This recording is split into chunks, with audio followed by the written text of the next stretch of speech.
Make sure my microphone's not covered up. So I'm going to try to get through this in 20 minutes or less. I made a video last night, but things got worse this morning, so may as well make a new video and try to condense it, because I know people never watch the whole video, they slide through. Some of you may know, from if you keep up with my other channel, you know that we had I wouldn't call it a minor house fire. The house fire may have been minor, but the power surge was terrible. So just to kind of quickly recap that, I've been complaining for quite a few years now to the realty agency about trees surrounding the property that are dead. We've had limbs fall on cars before. Luckily, you know, we had a huge one the size of a tree trunk, but it was actually a limb a few years back that fell on my Mustang, and it just kind of, the power line caught it up here at the house, and it landed on the bumper of my Mustang. It didn't even, like, it just touched it. And then not too long ago, a few months back, we had a storm, and a pretty good sized limb, but not big enough to do any damage, fell on our new car, the Dodge that we have.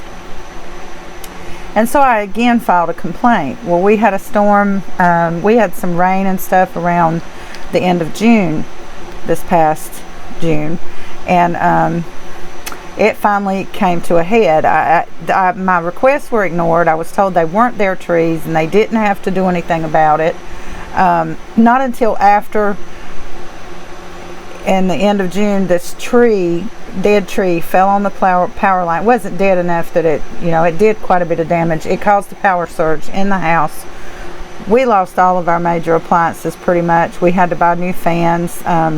Last week our air conditioner went out. They've not done anything about that. I think it's actually the outlets are going out in the house. The realty agency is just, I come off really aggressive sometimes, but no matter how aggressive I come off, you still have to do the work. You still have to bring somebody in here to fix the issues that I have addressed with you. And they're just not doing it. I think they're trying to force us out of here so they can remodel and raise the rent.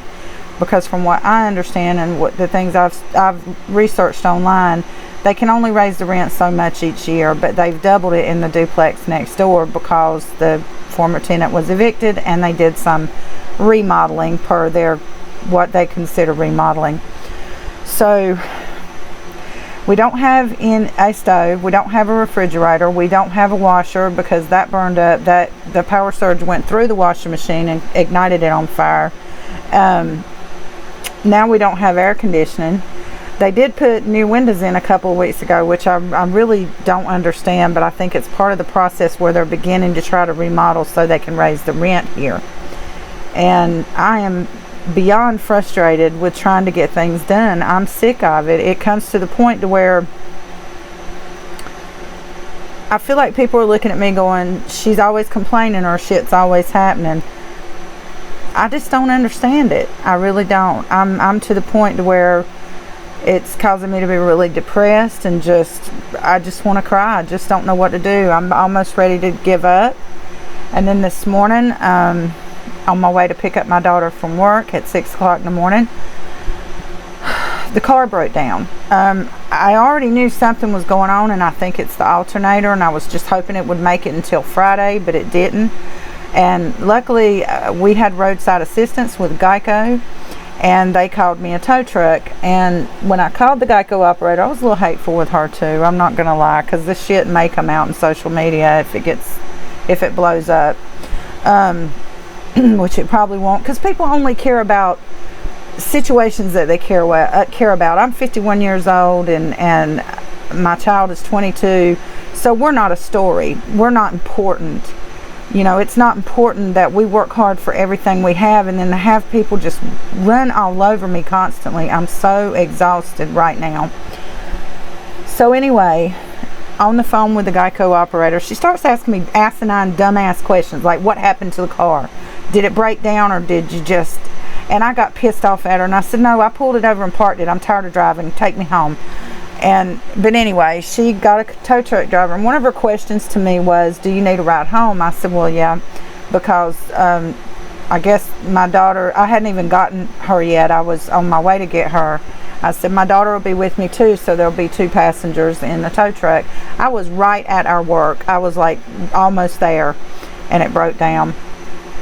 But anyway, so I got a text saying who the towing company was and a phone number to call if I needed to.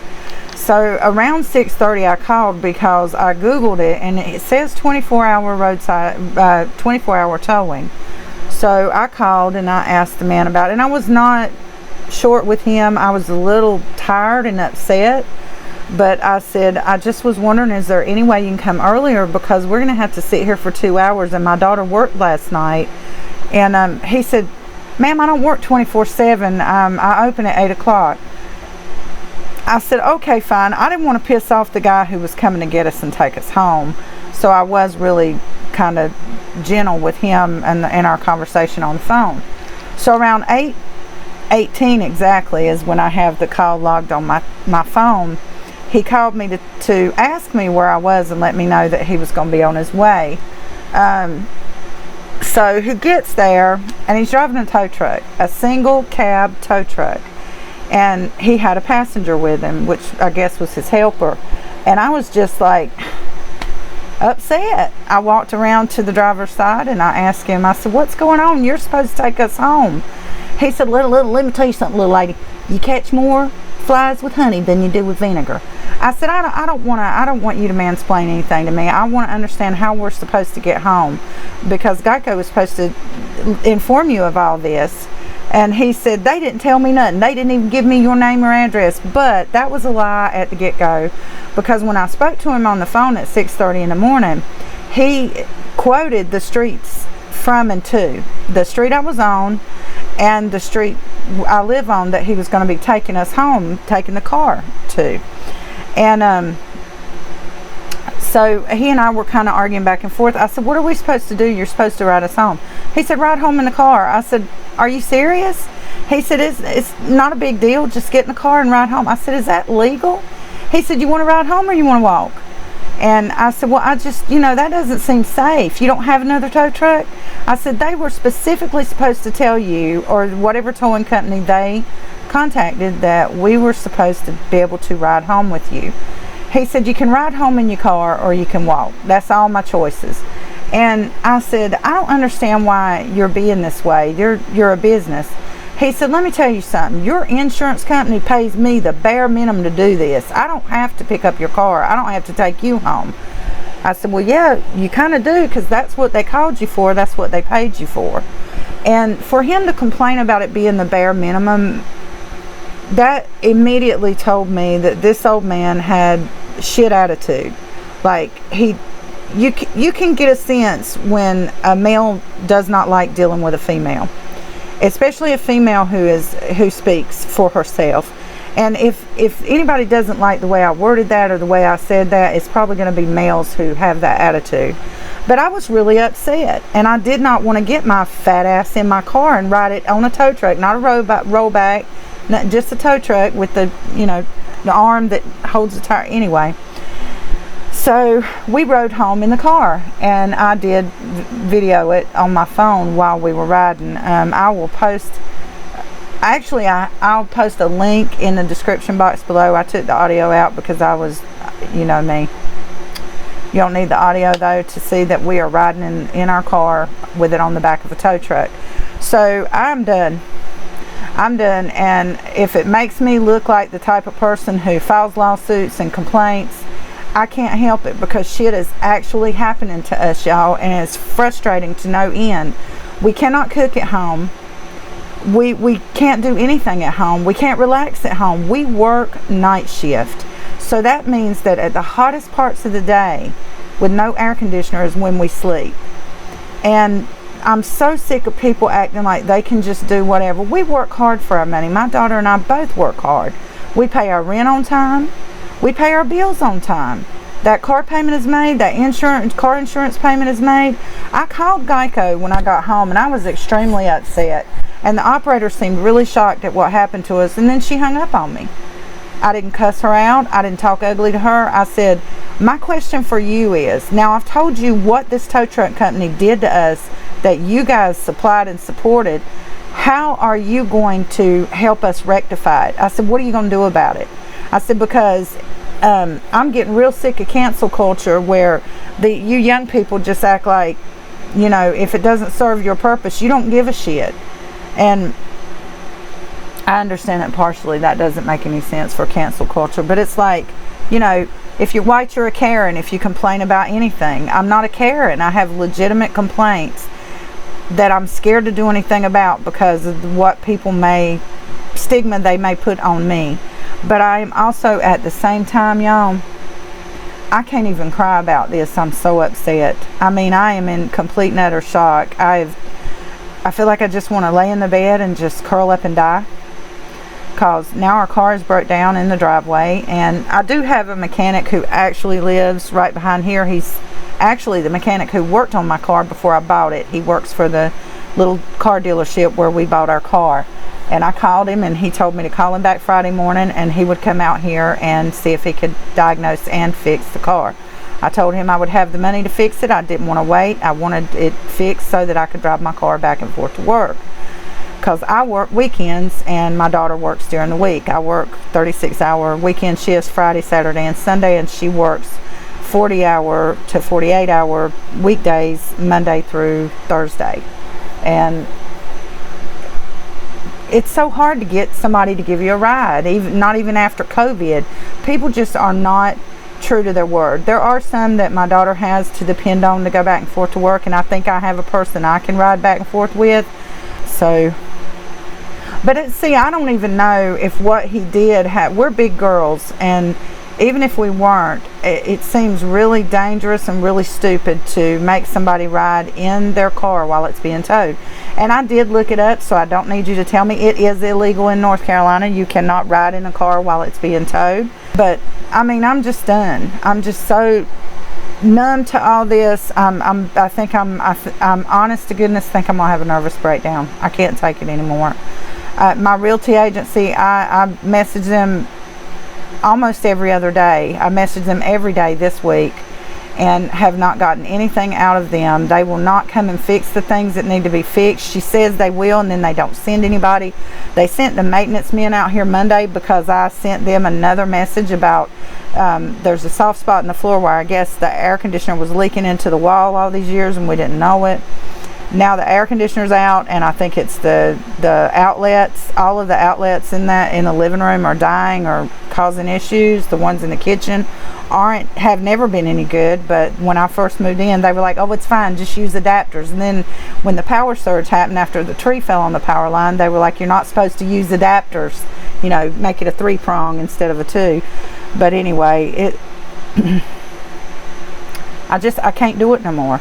And I contacted an attorney about my realty agency after the fire because she straight out told us if we didn't like it to move. And so I contacted an attorney. That attorney wouldn't help me. They referred me to another attorney, and that attorney was the realty agency's attorney. She let me tell the entire story, did not cut me off and say, hold on, this is a conflict of interest. She let me tell her everything, and then she said, well, I cannot help you because I represent them. And I was really pissed. I said, you ought to be ashamed of yourself. I said, enjoy telling them the whole story that I just told you and giving them the upper hand. They get to win because they own the property and I don't, because all I do is pay my rent on time so that they can pay their bills on time. And I'm done. I'm so disgusted. I'm done. I'm about ready to, if y'all hear about me snapping because I slapped the fucking piss out of somebody and I go to jail for it, I'm just warning you, it was fair. Because we mind our business. We stay home, we work, we keep to ourselves, we don't get in anybody else's shit. And then to have all this happen, and then people are just like, oh, I'm so sorry that happened to you. Please don't say that to me on this. If you say that to me, I will not talk to you ever again. If I don't know what to do, but I know that I'm beyond crying. I mean, even just right now, the whole situation with how we live makes me anxious. We don't live in the best neighborhood, but I've got to keep this window open, which I can now open because we have new windows, or else I'll fry in here. It gets so freaking hot, even at night. The heat just, like, I don't understand why I don't do this in the winter, but you know, I'm sitting here not knowing if there's somebody out there watching me at the window because I can't shut the windows. I feel so violated and open and just like vulnerable right now in every aspect of my life. I don't have a car to get around. We don't have a decent place to live, and I'm always scared that I'm gonna be laying here in the middle of the night in the dark and everything's just gonna quit working. And you can't get the realty agency out here to do it. You can't get an attorney to represent you, to help you. I just want to live in peace in my home. I want to get this place livable. I'm tired of it. We had an infestation and it got so much worse after they cleaned up next door, and then all the electricity and the air conditioning went out here, so we're fighting all kinds of problems in this house. And it's just, I'm just done. I'm just done. And I'm